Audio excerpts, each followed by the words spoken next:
All right, let's get our Facebook friends up in here before it's time to go on this Wednesday evening show. Got some spinning wheels going, 1 and 2. Give it a second to breathe. And all right, all right, all right. Welcome in, welcome in, welcome in. It is Wednesday night, 6:01 p.m. Mountain Time, and that means it's time for an episode of Mile High Insiders. I am Nick Kendell and joined by, as always, for these Wednesday evening shows, Luke Patterson. Luke, I guess not always. It's good to have you back. You've been a little bit busy here, but family and taking care of yourself comes first. So good to have you in here on Wednesday nights again. Thanks, man. Yeah, I was took a little time with the family and got up to Glenwood Springs last week, and it was awesome. Bumped into Draymond Jones. That was cool. It's weird. There's almost like always NFL players up there, especially on their bye week. It was Ryan Jensen the year before. So it was just kind of cool, man, to get in the Colorado mountains. It's that time of year. We were talking about the weather before the show, and it's getting cold wherever you are, but it's not going to be as crazy as that Buffalo game. We were talking about that, and we want to hear from you, Broncos country. I mean, there have been some famous snow games that the Broncos have taken part in, and one that comes out number one for me is Al Wilson stopping the current running backs coach Tyrone Wheatley, I believe, on a 4th and 1 in the middle of the snow here in Denver. Mike Shanahan led team, and for me, that will be one of the coolest moments of all time. Smoke dog Al Wilson. Yeah, for me, I mean, it was just a game not too long ago, but I think it was the Eagles versus the Bills, and LaShawn McCoy ran for like 4 touchdowns, and you like couldn't even see the field. It's just like there's the green jersey out there somewhere. But yeah, no, it'll be a great game, and probably a lot better than the game that we have this week in Denver. Although obviously we're all going to be watching. But before we start to dig into that and all the injury news today, let's say hello to some folks in the chat here joining us on Wednesday evening. We got Gordon coming in saying, "Is the season over yet?" No, man, we got a lot of games left, and while the Broncos have been painful to watch at some points, and God, I don't know if I can stand another injury. My heart goes out for those guys, but we got more games, and bad football is better than no football. I mean, you know what I was doing last night, Luke? I was watching Maction over there, Mac football, Tuesday nights. I mean, it doesn't get better than that. So, I mean, maybe I'm a sicko through and through, but, bad football is better than no football, no doubt. And maybe the Broncos got a chance to get the offense right. This Raiders defense is putrid, maybe not as bad as the Broncos are offensively, but like I almost guarantee the Broncos are going to score more than double digits in this game. Almost. I don't know. I'm kind of with Gordon on this one right away because he's like, look, man, the head coach is popping off some weird quotes out there. We're going to get into that here in a little bit. Nathaniel Hackett, we're looking for answers still over there with Russell Wilson, Nathaniel Hackett on the podium today, as well as safety Justin Simmons. We will see if Justin Simmons is going to suit up against the Raiders. Thinking he probably is based off of the way he was talking this press conference this afternoon. James Webb coming in, Judy throwing subs again. Jerry Jeudy obviously kind of dodged a bullet. I know that's been the quote used for Graham Glasgow, but I thought Broncos country thought, Nick, I'm curious if you thought it was like an Achilles, something way worse than it was. It's an ankle thing. It sounds like he's going to miss maybe this game and be back for some action, but it could have been a lot worse for Jerry Jeudy. That first play in Tennessee, that ice rink field. Yeah, no doubt. That was a major bummer. I mean, the Broncos' game plan maybe had to be completely scrapped because of that going out on the first game. Who knows what it looks like with him out there, Hamler out as well. But yeah, it's definitely a bummer. And Judy out there to posting on Instagram today, saying that he wishes it was like 2018 again. I think he's frustrated by the offense and the injuries as well, which I don't blame him. He's been dinged up and on a pretty anemic offense through his NFL career to date. Has not been great for him in Denver so far. Historically bad, Nick. I mean, at Broncos country, you've heard it since 1946. You've never seen this sort of crazy stat where the defense is number one, the offense is putrid as putrid can be. I mean, there were 10 teams in the NFL at that point. Absolutely crazy. I mean, these new lows for the Broncos continue to keep happening.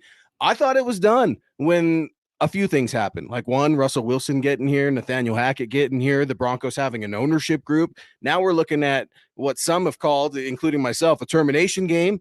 That's not the case. Josh McDaniels, apparently the Raiders can't afford to fire Josh McDaniels. So it's going to be a dramatic game, but Broncos country has got a right to be a little pissed off on this one. And we're going to get into the reasons why. Kevin Gray, good evening, Broncos country. Nick, Luke, and Scott. Man, I love to hate the Raiders. I hope by some miracle we beat them coaching, coaching, coaching. Denver Broncos for life. Nick, did you get to check out that Colts Raiders game with Jeff Saturday at the helm, handing Josh McD his third loss in a row? No, I did not. Didn't want to be subjected to that after watching the Broncos and the Titans. I think I'll Same probably here. watch that Vikings Bills game on repeat here for a little bit for some Ooh. massive entertainment. But no, I did not watch it. Probably won't get around to watching it either. Two bad teams that are vying for top 10 picks, probably.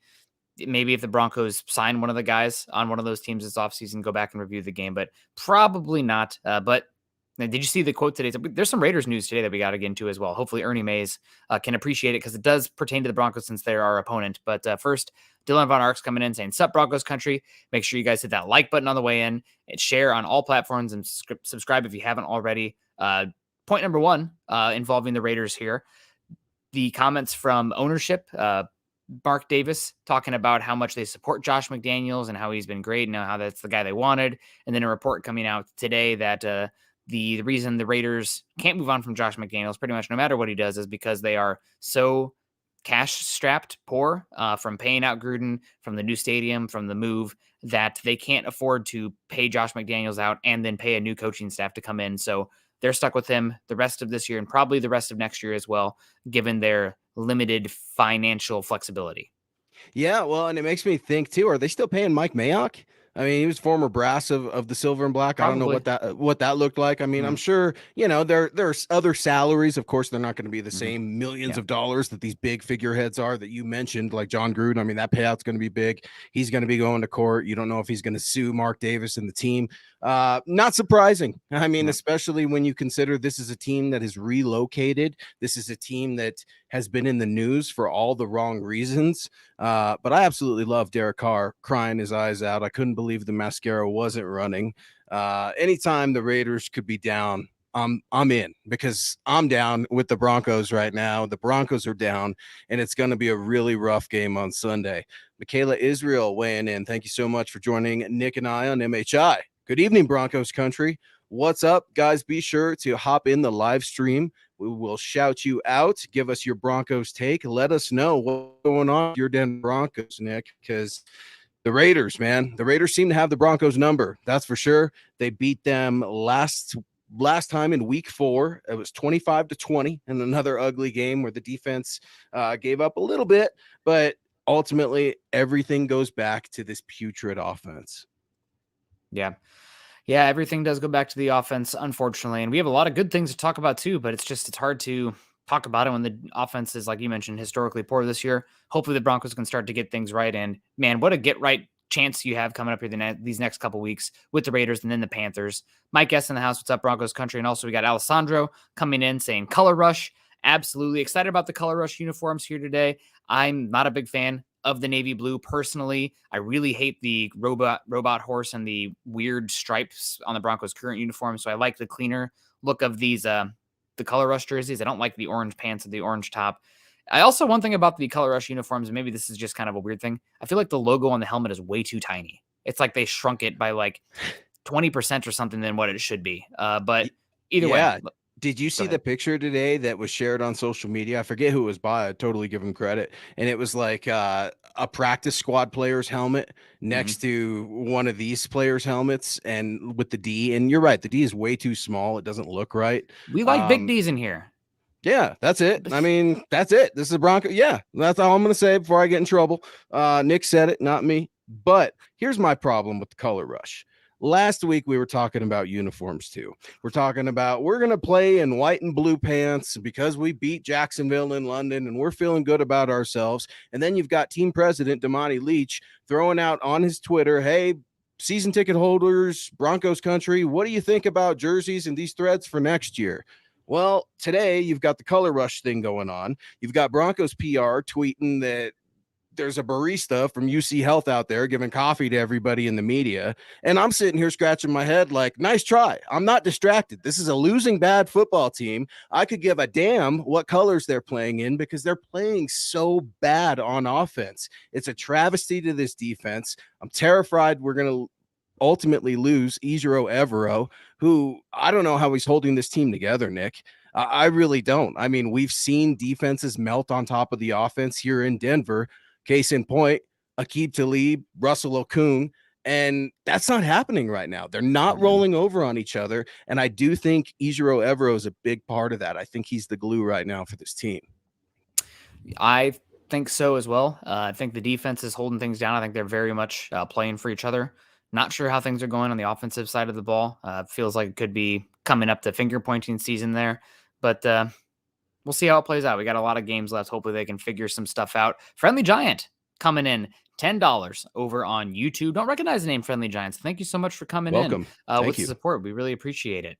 Saying good evening, Nick, Luke, and Scott. If Hackett goes, what are the odds of Evero getting a look at head coach? I hope we don't default to a John Fox type and lose a great coach just to keep the pendulum swinging. You would think that how good Ejiro Evero has been, that who they bring in at head coach would like to keep him on.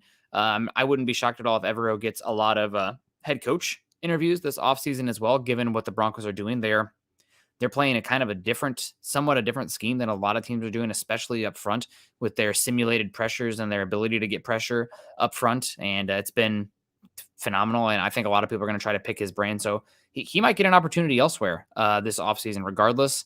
Hope we do keep him. But the thing is, we've seen this many times. We love the defense. We love what Evero's doing.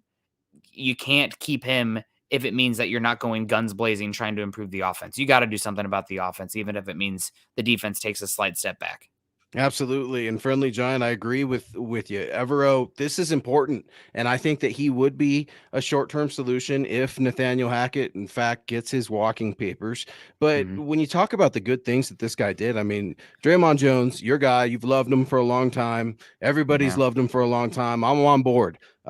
You saw him become a defensive end / outside linebacker last week. You see Ejiro Evero getting production out of Nick Bonito, out of the new guy, Martin from Colorado.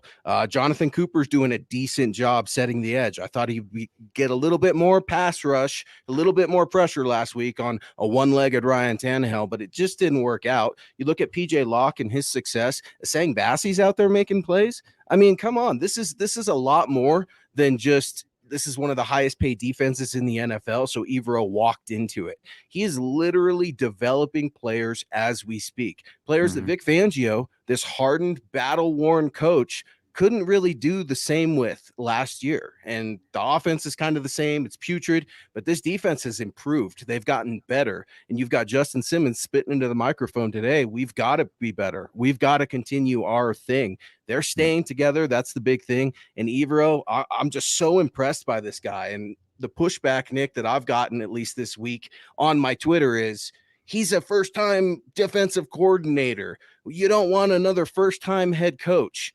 And to that, I would say, well, who do you want? Who is going to be jumping in the game? Sean Payton's not going to be jumping in this game. The only team that he's reportedly wanting to get in on is the Los Angeles Chargers with Justin Herbert. Could you imagine that nightmare? I also posted and said, look, man, what if the Raiders find a way to get rid of Josh McDaniels? Some way, somehow. Maybe Evero stays another season. Wouldn't that suck to lose this great defensive coordinator in your own division, a la Joe Staley and the Los Angeles Chargers? It would be great to try to keep this man in-house, but the Broncos have bigger fish to fry right now. More importantly, Nathaniel Hackett's offense. Yeah, 100%. It would be a bummer. I hope that you can keep him around. I hope whatever head coach you bring in would understand the infrastructure they have built here, and would you have such a good defensive mind here, hopefully keep him here and keep continuity and keep the scheme. But again, if you're bringing in a head coach, you got to let them call the shots. You know, if they're going to go down to the ship, it needs to be their ship. But hopefully they can keep Evero around. But regardless, though, I'm really happy for him. Excited what this defense is doing. He's going to be a coach in this league for a long time, and it's a name I've kept out here before. You might lose Ejiro Evero, but keep an ear out for Christian Page, defensive backs coach for the Broncos.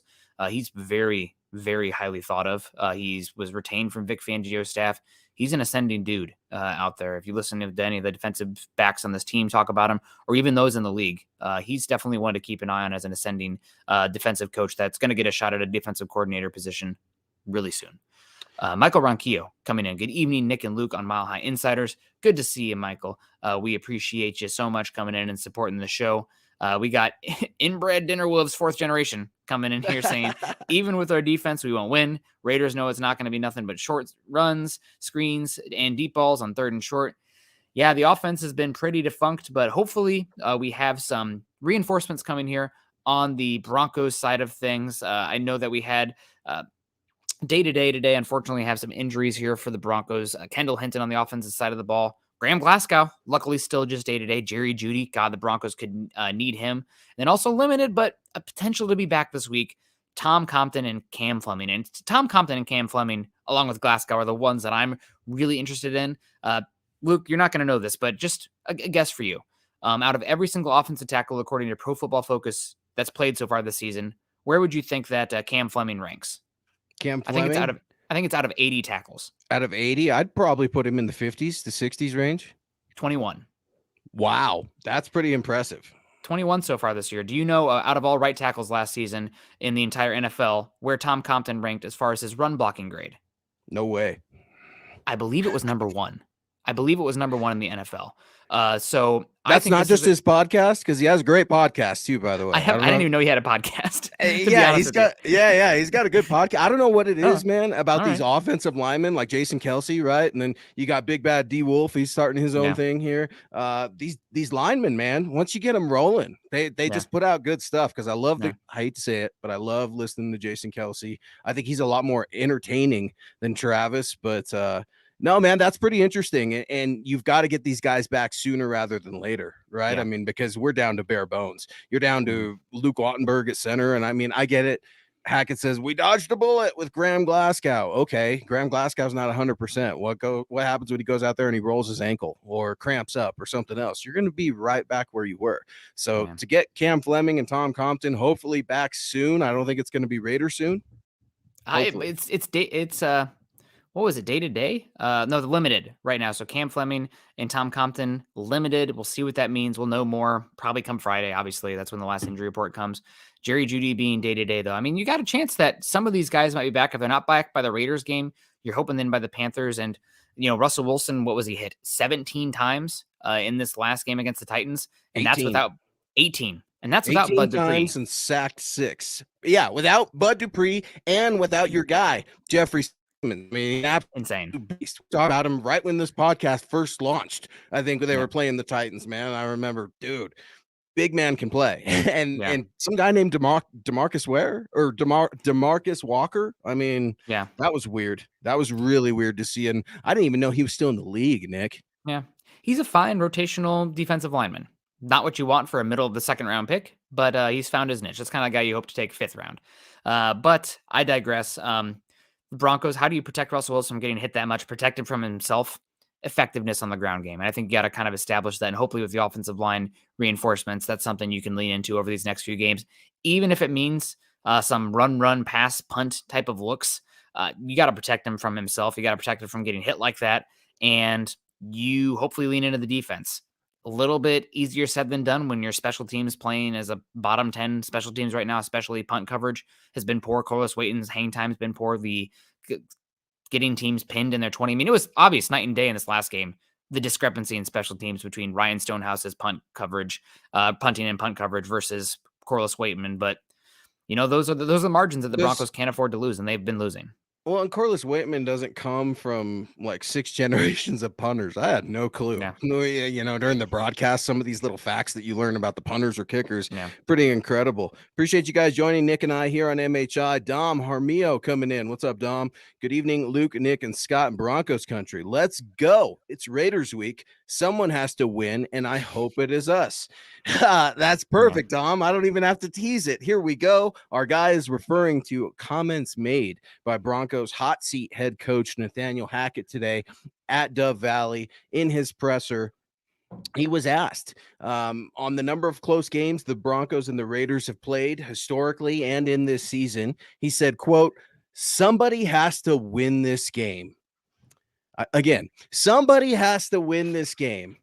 It's been a lot of 1-point scores between not 1 point, but 1-score games between both of the clubs. It speaks to how they are a really good football team. I know everybody looks at records, but in the NFL, I believe that everybody's really, really good. somebody is going to have to make that final play to come out on top. Nick, when the head coach says, well, somebody's got to win this game, what's your reaction? Dead man walking. Dead man walking here. Not great. It's just like one of those things. And we said it in here. Everybody really loved the energy and the vibes and the positivity when Nathaniel Hackett came in.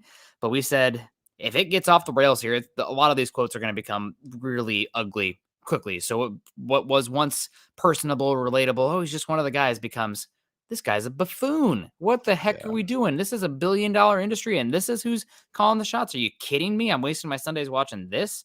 So it's it stinks. I kind of feel I do feel bad for Hackett because of the offensive struggles, the injuries, the quarterback play has been poor, and like no matter what he does or says, it's going to come off wrong at this point. And to be put in front of the media 4 times a week, I mean, heck, if you put me up there in front of the media for everybody in Broncos country to pick apart, there's no doubt I would say something stupid that people would pick apart. You could do that on every single one of these shows, no doubt.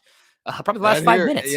For sure. No, I agree with you. So in a sense, you're saying in a way, it's a no-win situation for a 3-6 head football coach right now to spit anything into the microphone, whether it's Raider week, whether it's Panthers next week or what. It's kind of a tough situation. Now, me on the other end, I hear you. There are 14 players on IR. That's $55 million sitting in your rehab room right now, just chilling. That's a problem. It's like number 1 in the league right now, but injuries are a part of the game. Preseason, that conversation can be had next offseason on if you want to play guys. It really doesn't matter right now. It seems like the hamstrings are adding up, but it's tough for a fan base to hear that from a coach. And I think Nathaniel Hackett's a nice guy. I think sometimes he's too honest and he reveals a lot of his soul into the microphone. He doesn't speak in cliches like Russ Wilson did today. And I don't know if you saw, man, Eric Goodman and Jeff Legwold went after Russ a little bit. Absolutely loved it. Huge tip of the cap to them. Lawrence Rivera, thank you for being patient as I'm flapping my gums. What's up, guys? So can the Raiders really not fire Josh McDaniels because they're poor? Yeah, it's tough. Those are the reports right now. The Raiders are strapped for cash. It's not the issue for your Denver Broncos. And Lawrence is coming in saying, we're in the same boat with Hackett, I bet. Nick, what do you think the chances are? This is the big question, that if the Raiders lose, Nathaniel Hackett retains his job. I think he's going to stay. I mean, if he gets a win over the Raiders, great. Why would you fire him? But is it going to be hot seat every other week going forward? Is he just on a week-to-week basis, or is he counting his hours, counting his days right now? It's a week-to-week basis. For me, the thing is, when the Broncos season's already done as far as the playoff goes. I know 4% chance of making the playoffs. Okay. But you probably are on a week-to-week basis because, like, when you fire the coach, who's on the offensive side of the ball that you trust to come in and take over the play calling and the offensive duties and whatnot? I mean, Brett Rippon. Not Russell Wilson, not Brett Rippon, probably not Clint Kubiak. So I just don't even know where they'd go. They're kind of a little bit hostage to the situation, unfortunately. But as far as it being in the same book with Hackett about being too poor to move on from him, not the case with this ownership group. Not at all. And Mile High might come in and say Hackett's done. I mean, there's improbable things that happen all the time. The Broncos could win out the rest of their games. I wouldn't bet anything on it. But if that happens, of course, he's back. But one game at a time. Unfortunately, they lost. They've lost just way too many that they had to have. Injuries are bad luck. Russell Wilson playing poorly, not great, but there's just too many things. The penalties, the scheme. I mean, it's just you can't have it. You cannot have it. There's no adjustment, and that's my problem with Nathaniel Hackett, and that's why I don't feel bad for him. He talks about accountability every single time he's in the microphone, whether that's post game, whether that's after practice, before practice. Accountability, accountability, accountability. Well, that sounds great. How about we implement it? Because here I am getting back on my high horse. Melvin Gordon, Nick, is still the starting running back for your Denver Broncos, out there dropping balls. Not that they mattered because they didn't count, but then he's laughing about it. He's got a smile on his face. He's kind of like, you didn't get me, Titans. I could have dropped it. It could have been a fumble. One, I thought Mike Vrabel should have challenged that play immediately. I was shocked that he didn't. I think that was a rare mistake that you don't usually see from Mike Vrabel. He's usually on it, like Bill Belichick. But you see these issues. You see Montreal Washington has had issues, and then they signed a new punt returner today. You could read about that at milehighhuddle.com. You start to wonder, when is accountability going to come into play? And I'm not buying the Tyree Cleveland move of, there's the accountability. We released Tyree Cleveland to elevate a defensive lineman. I'm not buying it, Nick. What say you? The Tyree Cleveland thing, I think, was more so just getting a chance for some younger wide receivers on here with more years of control, because you're in the evaluation phase of this season, unfortunately, already. God, who'd have thought this would happen? What I know is Patrick's going to keep in and supporting us from Hawaii, saying, who could complain Thanks, about the Patrick. Raiders losing? Not me. And he says, if we could only win one more game this year, I want it to be this one. Ooh, that's a good one. I like that. I I like think I'd that a rather lot, beat the Patrick. Chiefs. I'd rather Oh, beat the Chiefs. man. We gotta end that I streak, man. I'm know. so tired of that There's a streak. streak against the Raiders too, baby. I mean, you've got 6 straight games the Raiders have beat the Broncos, 9 out of 10. I mean, so man, that isn't that a horrible feeling? You're trying to pick who your win should be because you've got streaks against divisional opponents. That's sickening. Yeah, it sucks. It doesn't suck as Paul coming in and saying hello, Nick and Luke. Got a lot of support coming in. We appreciate you guys. Keo Rec coming in saying Denver meet is so much harder on Russell than Seattle was. We didn't see him come not up. now. Yeah, not now. And also the issue is the massive contract and the draft picks given up. I mean, it's come out like I've mentioned it before. I made a little edit on Twitter about it, but it's like the scene in Step Brothers where they're interviewing in the tuxes, and then John C. Reilly lets out a stinky, loud squeaker, and Seth Rogen's like, okay, now the tuxes seem kind of effed up. Is that onions and I can ketchup? taste it. Yeah, and that's where we are with this Hackett Wilson Yeah. combo right now. And the Broncos are married to Wilson next year. They got to figure something out. They're married to him until 2025 at the earliest, and even then, it's a massive dead cap hit. So yeah, we're gonna be tough on it. And I think the reason people are also so tough, he doesn't have the credibility here in Denver. He didn't come in here and win a Super Bowl, come in the Legion of Boom or whatever. He came in here. He's supposed to be the savior, and he's been a bottom 10 quarterback in the NFL this year. And not all his fault, his fault, but right. The results speak for themselves so far. Yeah, I co-sign everything you just said there. I mean, there are more problems than Russell Wilson, and I wrote about it this week on milehighhuddle.com twice in 2 different articles. I don't think he's done. Okay, I'm not subscribing to that. I'm not happy with the play either. Something has got to change. But I think Broncos country's tired of seeing the number 3 brand. I think they're tired of being spoken to in cliches. That happened a lot today out at the press conference. And something I said earlier about Eric Goodman and Jeff Legwold. Jeff Legwold, of course, one of the best in the business. And Eric Goodman, man, he's awesome as well, especially here in Colorado. He's emceeing events all over the United States. Huge respect for Eric Goodman.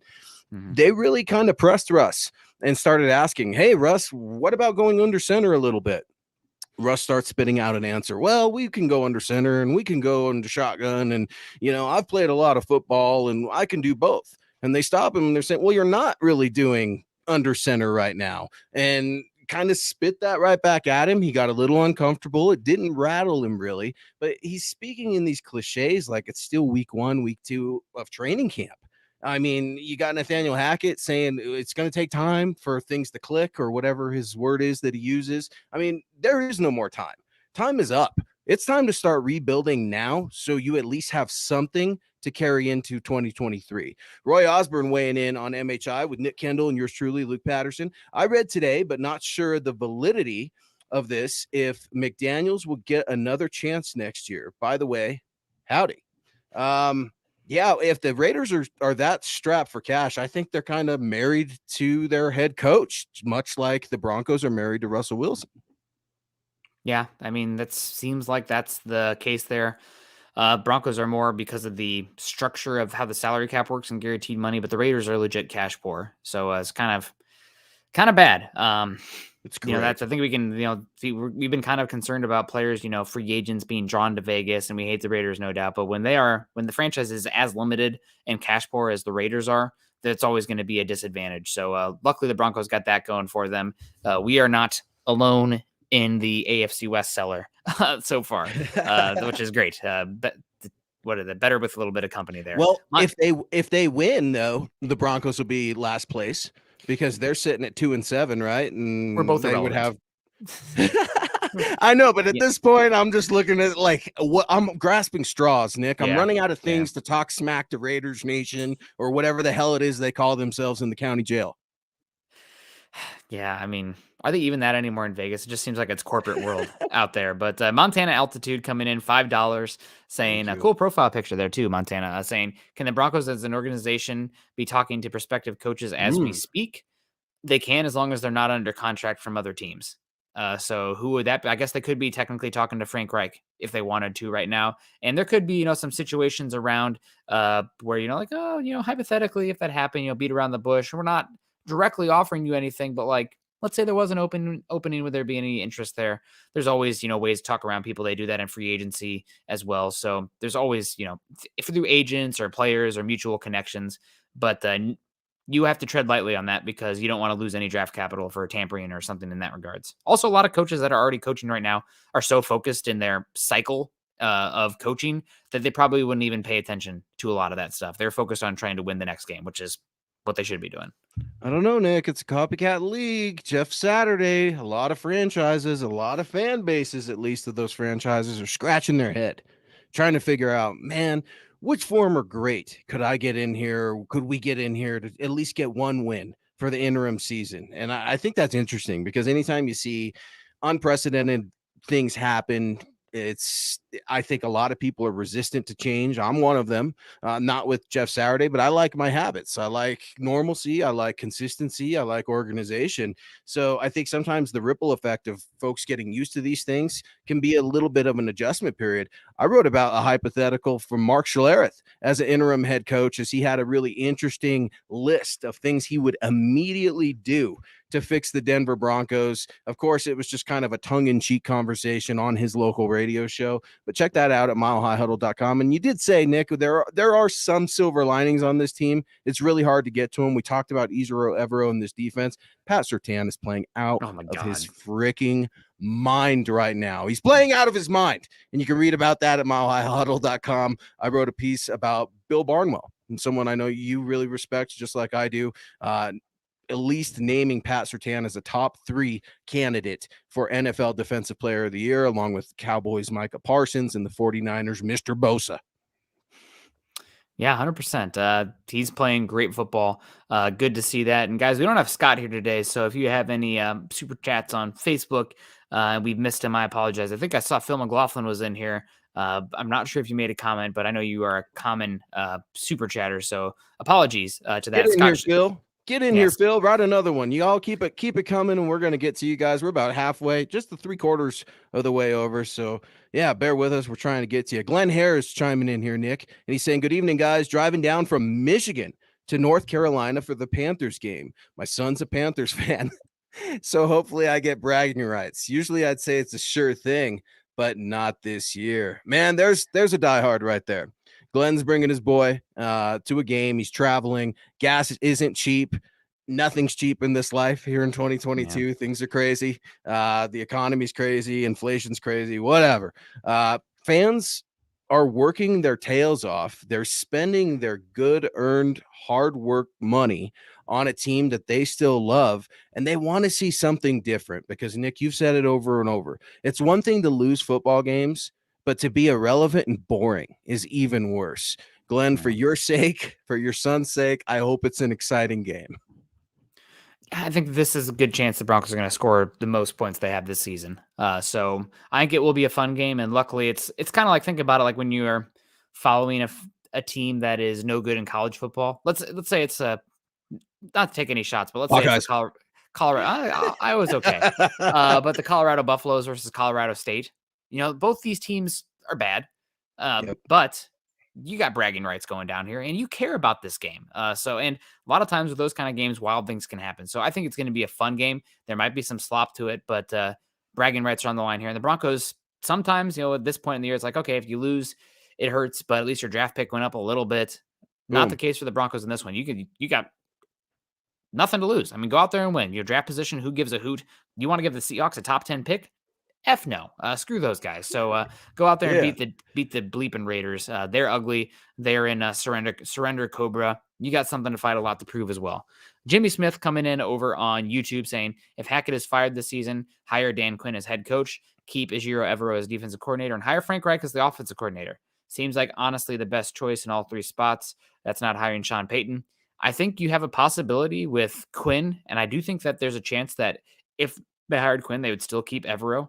There's been precedents where Quinn's kept guys in building before, and also the Broncos run a good bit of cover three with Yep. penny fronts, and Quinn has actually done that a bit as well in Dallas. So I don't think actually schematically it's a total difference there. So I think actually a Quinn Evero pairing is not as out of the cards as many would think. They don't have a connection to each other that I know, but still, if Peyton says we want this guy here, Quinn might be like, okay. But as far as the only one here that really doesn't make sense to me, I can't see Frank Reich being hired as an offensive coordinator. I think Frank Reich would say, you know what, I'm gonna continue to get paid by the Colts and to be do nothing, and I'll wait for a head coaching opportunity. Yeah, that's interesting. And I like that Jimmy's coming up with names because obviously no one wants to campaign for someone to get fired, right? But Mhm. it's the NFL and these guys know what they're signing up for, and gals, especially in these different positions of power, scouting department, etc. It doesn't mean it takes the human element away, but I really, really like it when I see names that, like Jimmy said earlier, this is who I would hire. Quinn as head coach, keep Evero, and Frank Reich as OC. I absolutely love it because I hate hearing I want to fire Hackett. Okay, who do you want to replace him with? Well, I don't know. Anyone's better than Hackett. I completely disagree with that. It's lazy, it's emotional, it's not really realistic. Why is Justin out in here? I mean, really, why is Justin out in here? I asked about that. I asked that about Ed Donatel last year. Why is Ed Donatel here? Why are these coordinators employed when they're not allowed to call plays? You've already got two quarterbacks coach and Clint Kubiak and then that private guy for team 3 of Russell Wilson. I mean, there's so many different guys in this offense. Nick, maybe we should just try to encourage Nathaniel Hackett even more to give up play calling. And I'm curious about Justin Outten. What the hell? I mean, you can only say that in house. Maybe Justin Outen is, a guy who's friends with the school president that's holding on to the coattails and not doing anything in the school project. Who knows? What are you I'm even glad you doing here? said that. I'm glad Yeah, you said that yeah. because it's a So, no, it's a who do you know business, the oh yeah, NFL. And, yeah. and I mean, it doesn't mean it's fair. You can have Bill Cowher popping off, you can have Joe Thomas popping off, and guess what? They're entitled to their opinions, just Mhm. like we all are. But you said, your friends and your buddies, this has become the BFF Broncos. You got Billy Turner here because he was best buds with Nathaniel Hackett. That's why Billy Turner's here. He got hurt. That's a bummer, right? Now he's week to week, Hackett says, even though the man's on IR. You got Melvin Gordon here because he's buddies with Russell Wilson and in their Wisconsin days. I just don't get it. You got Russell Wilson's private quarterback coach here that I just mentioned because he's Russell's buddy. And enough. Nathaniel Hackett talks about accountability. There is zero accountability on this football team. Nick, I'm not so sure who's in charge of this football team. Greg Penner, where are you at? You got to show up a little bit more than just the London game. I'm tired of just looking at these boring faces just chewing on chips and sipping cocktails. Are these owners going to get in the game and do anything? Joe Ellis is still on staff as what is he, a private contract, independent contractor, giving these guys tons of advice. Well, guess what? Joe Ellis has always hated no shows. You're going to see a ton of no shows here on Mhm. Sunday because I'm telling you right now, people here in Denver, Colorado are finding better things to do with their money, with the holidays coming up, with their Sundays. And that's embarrassing to me. And I really can't. I'm running out of ammo, Nick, to try to fight that war. Yeah, nepotism and cronyism is unfortunate, but it is rampant in the NFL. Coming in with the stars here, Phil McLaughlin coming in saying, "Evening, Thank you, Nick, Luke, Phil. and Deacon Scott. The way the season is going, this game will probably end in a tie. God, just for the comedy, that would be hilarious. I'm here for it, man. Just let's laugh. No, screw that. Let's beat the Raiders. It probably end in a tie, but hopefully we'll beat the Raiders as well. And I think we have a super coming in from Clayton Huron as well. Was it? I saw him in here. Clayton, I think I might have grabbed him. Let me see. this one, Clayton, Wisconsin, baby. Probably not Wisconsin. that one though. That Badgers. Yeah, you Badgers, Clayton. It's all your fault right now. Except what's Matt? The defensive lineman we got. Is it Hutchinson? No, not Hutchinson. 91, big 91, Wisconsin Badger rookie for the Broncos.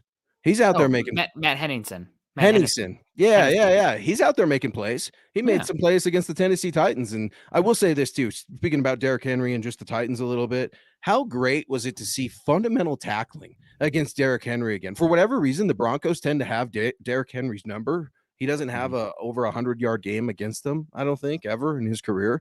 But to see Draymond Jones, Alex Singleton, the outlaw, your guy, Josie Jewell, Killed it. I mean, this tackling was amazing. And don't talk to me about the flea flicker. A couple guys ran into each other, and that's why it worked. It was a goof play, just like the play to Jalen Virgil. It was a collapse in coverage. So I was super impressed with just the fundamental tackling that Ejiro Evero has this defense going with right now. They're playing great football. And what makes their number one points per game even more crazy is just how incompetent the offense has been. Right? Typically, you want to have some complimentary football out there, but the Broncos got to be Nope. top 10 in punts.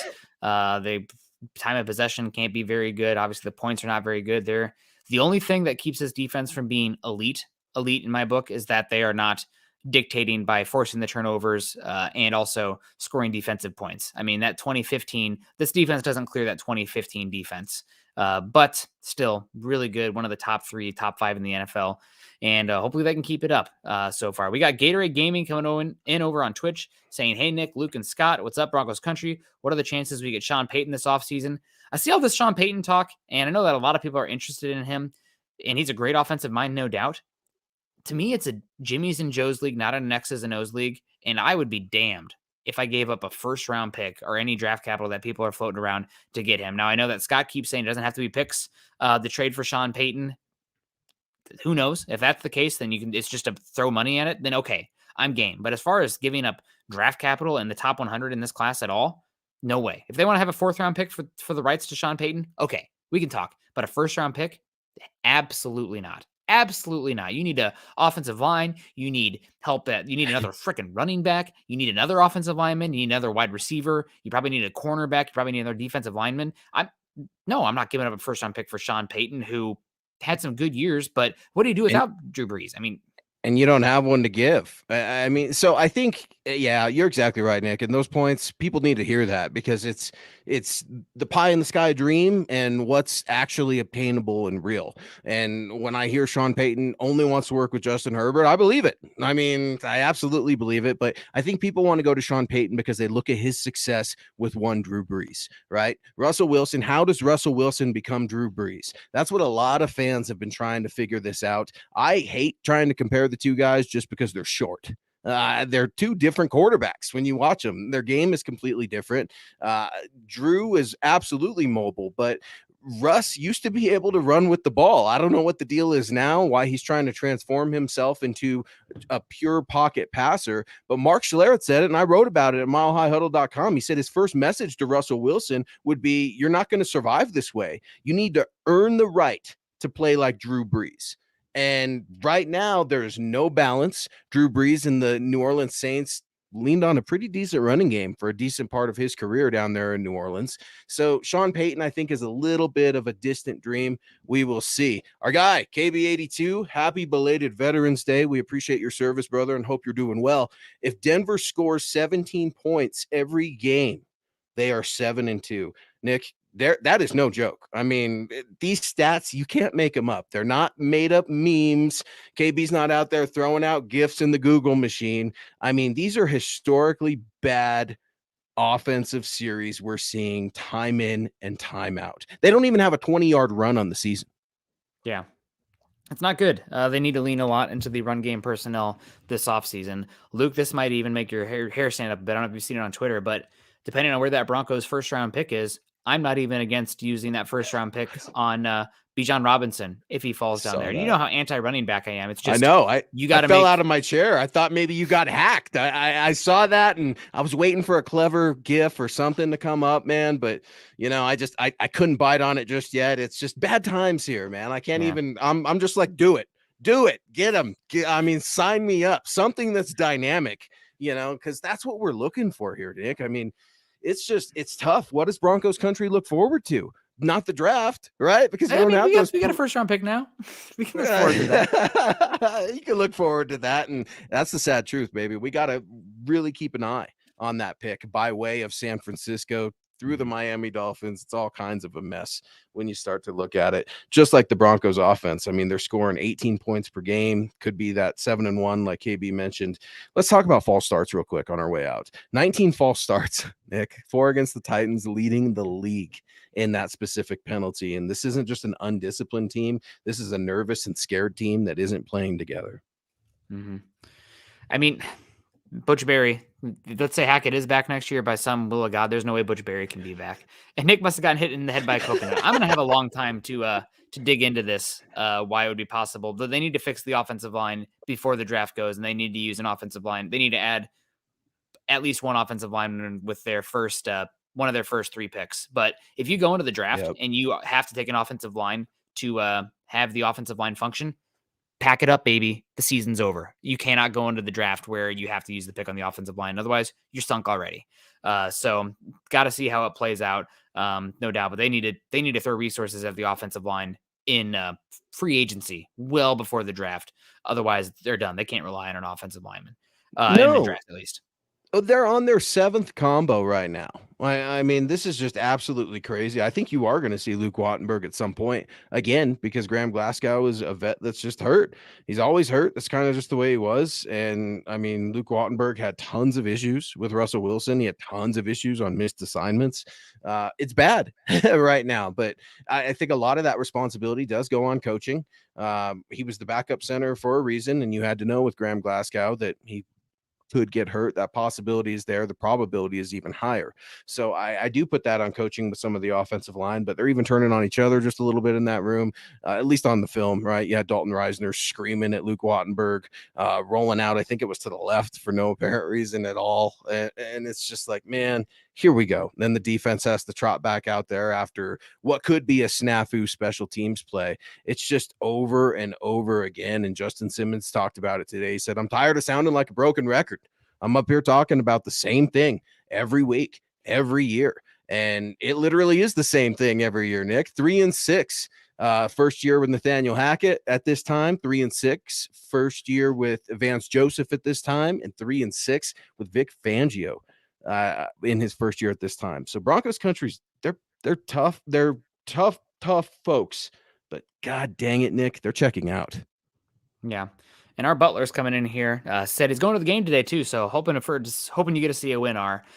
Says I think Russ has other things on his mind other than just quarterback basics.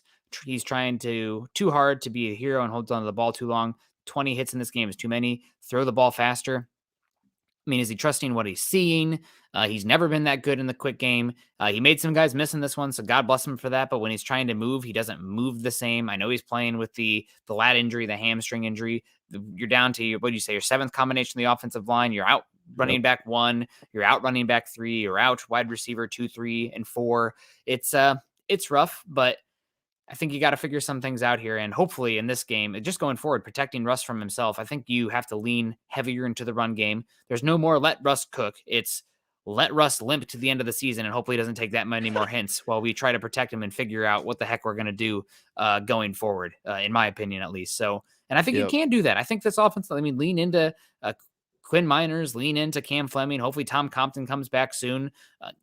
Run the ball effectively, play complementary football. You can win some of these games down the stretch and have some competitive and watchable football games as Emulating comes in and says over on YouTube. But this high-flying offense right now, it's not working because the quick pass game's not there. The offensive line can't hold up long enough for as long as Russell Wilson takes to get through his reads. He's not reading the full field. He's not calling out the mic pre-snap. I mean, it's just, he's not Peyton Manning stylistically. So I think you got to start to think about, okay, when was Russ at his best? You had Marshawn Lynch back there in a cover 1 centric defensive world. I think you need to figure out how you can force opposing defenses to once again get into cover 1, get into cover 3, single high safety looks, and then go from there. Because Russ is still great throwing the ball down the field. He's still one of the more accurate and best EPA per dropback on deep throws. But right now the offense is, you can't live only on that. You have to figure out how to move the ball effectively. And if you're not doing it in the short pass game, it needs to be the run game. Yeah, well, Brock Heward, he talks about it all the time. I absolutely love listening to that guy. I learn something new about the quarterback position almost every time I listen to the man speak. He knows Russ very well, watching him up there in the Northwest and now seeing him, what he's doing here in the Broncos. I mean, this shotgun game is just, it's not allowing the offense to keep the defense honest. The defense doesn't have to communicate. There's not a lot of movement, maybe just emotion here or there. We're not trying to reinvent the wheel out there, folks. We're just trying to move the football. And when you're in shotgun over and over and over again, guess what? Linebackers can cheat a little bit. They can creep up, take away some of the underneath.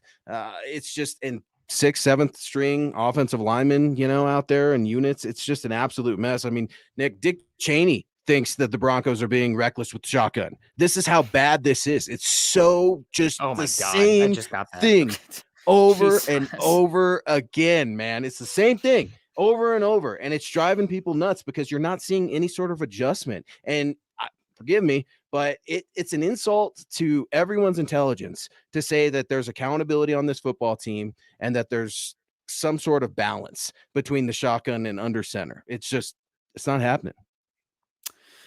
Patrick, come in and we need some coffee to get us through the rest of the season. But we appreciate you guys. A final little bit of news here before we get Luke's prediction and we close this show on up. Devontae Adams, pretty much the only pass catcher left on that Raiders team now that Darren Waller's out for a bit. Hunter Renfro's out for a bit. They have Mac Hollins, who would be great with Russell Wilson because all he does is run the fly deep. But I digress. You have Devontae Adams out limited today with a abdomen injury. If he's out, I mean, there's no excuse. I didn't know that. Yep, injured today, limited with an ab injury. So definitely worth watching going forward. Maybe the Broncos will lean into their scheme from this Derrick Henry game. You see some 5-3 fronts out here. I mean, you got coverage on the back end with Surtain to just blanket one side and roll coverage to the other. You might be okay to do that. But if Devontae Adams is limited and injured in this game, maybe it's a shut down Josh Jacobs and you have a chance to win this game as long as the offense doesn't even have to show up the whole game. Just, like one half and not do a turnover. Is that asking too much? Can we get to 14 points? I mean, can we get to our average? But we'll see. But Hunter Renfrow, Devontae Adams injured, Hunter Renfrow out, Darren Waller out, Devontae Adams injured. I mean, this is a banged up Raiders team as well and a terrible defense, regardless of injuries. Yeah, that's huge for the Raiders with Devontae Adams. Like I said, I didn't even know that. Devontae Adams is tied for number one with touchdowns with 8 with Travis Kelce right now. So if your number one touchdown machine is down, not good. I know he went over 100 yards last week against the Colts and had at least one touchdown, but Pat Surtain locked him down in their last matchup, matched up against him about 71% of the time, allowed 4 catches for 46 yards. Everybody wants to see that matchup, but it'd be great if Devontae Adams didn't play. I'm not going to argue with that. What I'm really concerned about, same as always, Nick, Max Crosby. The guy is an absolute nightmare, and I'm afraid what he's going to do to Quinn Bailey maybe out there at right tackle. I mean, then you look at Chandler Jones. I know he's old. I know the Cardinals thought he was busted. They got rid of him, but he's still a threat. Anytime you've got this offensive line that is struggling and down to the bare bones of the cabinet, man, I think this pass rushing duo is going to get after it a little bit. I think it's going to be an ugly game. I've got the Raiders winning right now, 19-16 here in Denver, and things just continue to get worse. Yeah. Unfortunately, no doubt about that. Well, this should be an interesting game. Luke, before we get on out, your prediction, final score. Boom. I just gave it to you, baby. 19-16. All right, yeah, 19-16. Okay, what is that with the over-under? Ooh, I don't know. I haven't even looked, Nick. I haven't even looked. It's just, Scott's trying to tell me something. The over-under, he's saying that's below.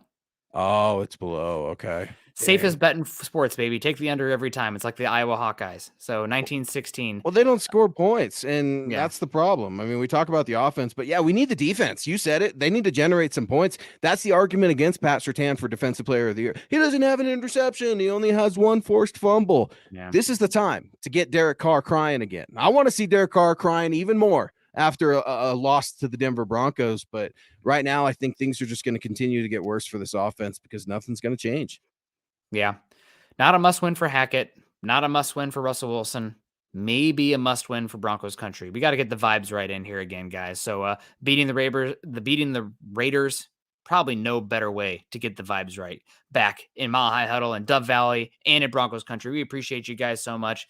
Great to see everyone in here today. We appreciate you. Make sure you're following Luke and I on Twitter. Luke is at Luke Patterson LP. I'm at Nick Kendell MHH. Also, make sure you're following us at MHI_pod and of course at Mile High Huddle. If you haven't done so yet, make sure you join us at Facebook.com/Mile High Huddle and Facebook.com/Mile High Huddle pod. And of course, as the ticker says there underneath, please subscribe, like, and share. We appreciate everyone joining us today. I know it's been a long season, but you know what? Like I said, bad football or any football is better than no football. So we're going to continue to ride, no doubt. And we'll continue to provide instant analysis every single day, 24, not 24/7, but 7 days a week. So we appreciate you guys. Have a great one. And Luke, what's the rest of your night looking like? What's the rest of your week looking like? You got any plans for this weekend or the game day or anything? Yeah, I'm gonna hang with the fam a little bit later tonight and try to get that family time in. It's the holiday season, guys, so be sure to hang out with your loved ones. Give that friend a call that you haven't talked to in forever, or family member. I know I certainly need to be better at that, but no, man, I don't know why I'm a glutton for punishment. I'm gonna go watch that Colts Raiders game. Try to do a little film work on the Raiders. I'm not looking forward to it. Again, two bad football teams, but you know what, Broncos country, what do you have to look forward to? You got the number one defense right now. I mean, top two at least in different categories or whatnot. I mean, this defense is really, really special. They've got to be a little pissed off and frustrated. Let's take that frustration out on Derek Carr. Let's focus on that at least, because I think it's going to be a little bit nasty for both of the quarterbacks. But I'm doing good, man. I'm just wishing everybody a safe and happy holiday season. It's getting colder. It's that time of year. Kids bring home illnesses and people get sick and sort of like that. Take care of each other. Yeah. Check on that friend. Call your mama. Tell her you love her. And just be good to each other, because it's frustrating times here in Broncos country, but they're not going to last forever. There's no way. Yeah. This team has got to turn it around. Call your mom, she worries. Love you guys. Have a great rest of your weekend. Make sure you continue to choose kindness and compassion, and as always, go Broncos. I love you, Mom.